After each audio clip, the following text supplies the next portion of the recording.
குணாக்கா, இன்னைக்கு என்ன கலெக்ஷன் கொண்டு வந்திருக்கீங்க? கேக்குதா? கேட்கலையே. அட நல்லா கேளுடா பாப்பா. இப்ப கேக்குதா? கேட்கலையே. அட கஸ்டமரோட மைண்ட் வாய்ஸ் என்னன்னா தீபாவளி வந்துச்சுடா, அதான் fancy churidar set collection video போட சொல்லிட்டு இருக்காங்க. ஓ, அப்ப இன்னைக்கு நம்ம ஃபேன்சி சுடிதார் செட் கலெக்ஷன் தான் பார்க்க போறோம். அதானே? சோ தீபாவளி சீரிஸ் பார்ட் 18ல பாத்தீங்கன்னா கிராண்டான ஃபேன்சி சுடிதார் செட் கலெக்ஷன் தாங்க பார்க்க போறோம். வாங்க கலெக்ஷன்ஸ் பாத்துறலாம்.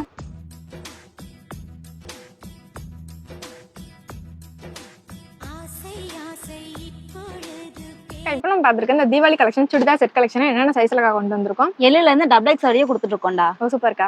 இந்த churidar set collection starting price என்ன ரேஞ்சில இருந்துக்கா கொடுத்துட்டு இருக்கோம்? 990 ரூபாயில இருந்து 1500 வரையும் கொடுத்துட்டு இருக்கோம்டா. ஓகேக்கா. ஸோ இந்த சுடிதார் செட் கலெக்ஷன்ல நெக் பேண்ட்ஸுமே பாத்தீங்கன்னா உங்களுக்கு heavy aari work and thread வீவிங்ல ரொம்ப கிராண்டான கலெக்ஷனாவே அப்டேட் பண்ணிருக்காங்க. ஸோ இந்த கலெக்ஷன் பாத்தீங்கன்னா உங்களுக்கு சைட் ஓப்பன் டாப்ல வித் லைனிங் ஓடையும் பேண்ட் பாத்தீங்கன்னா ஸ்ட்ரைட் கட் பேண்ட் வித் ஷாலோட சுடிதார் செட் கலெக்ஷனாவே அப்டேட் பண்ணிருக்காங்க. ஸோ நெக்ஸ்ட் என்ன தீபாவளி கலெக்ஷன் வேணும்னு சொல்லிட்டு மைண்ட் வைஸ்ல நினைக்காம கமெண்ட் பாக்ஸ்ல கமெண்ட் பண்ணுங்க. அந்த அடுத்த வீடியோஸ்ல பாத்தீங்கன்னா கண்டிப்பா அப்டேட் பண்றாங்க. இன்னைக்கு வீடியோல பார்த்தா இந்த தீபாவளி சீரிஸ் பார்ட் 18 கலெக்ஷன்ஸ் எல்லாமே உங்களுக்கு பிடிச்சிருந்தா நீங்க நம்ம ஷாப்பை டேரக்ட் விசிட் பண்ணி பர்ச்சேஸ் பண்ணிக்கலாம். வீடியோ உங்களுக்கு பிடிச்ச வீடியோக்கு லைக் பண்ணிக்கோங்க, மறக்காம சேனலை சப்ஸ்கிரைப் பண்ணிக்கோங்க. Okay guys, by.